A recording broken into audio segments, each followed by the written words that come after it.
গ্রামে আইসাই সকাল সকাল আমি হাওরের উদ্দেশ্যে বের হয়েছি হাওরটা পরিদর্শন করার জন্য। দেখেন আমাদের হাওর কত সুন্দর, এই যে কাজ করে রেখে গেছে।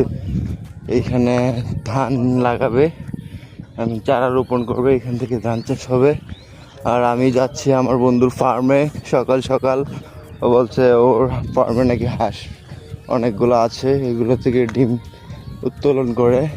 সো আমি যাচ্ছি দেখি এদিকে। আর এদিকে আমাদের সকালবেলা আমাদের যে হাওরের যে কাজগুলা, মানে সবাই যারা আছে ঘর থেকে বের হয়ে খাওয়া দাওয়া করে হাল লাঙল চাষ নিয়ে গরু নিয়ে বের হয়েছে জমি পরিদর্শন করার জন্য, জমিতে কাজ করার জন্য।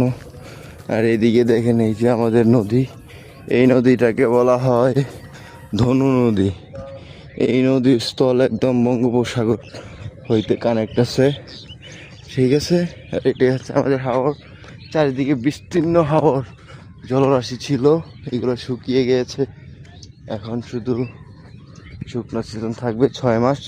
এই 6 মাসে আমরা ধান চাষ করব, এইখান থেকে আমরা ফসলি ফলাবো, এইখানে অনেক কিছু হবে। আর এই 6 মাস মূলত, আর বাকি 6 মাস এটা পুরোটাই পানির স্তব্ধ হয়ে যায়। শুধু আমাদের যে এলাকার যে পার পর্যন্ত পানি উঠে যায়। আর এখনও ধান চারা রোপণ হয় নাই, এখনও আরও কিছুদিন সময় লাগবে।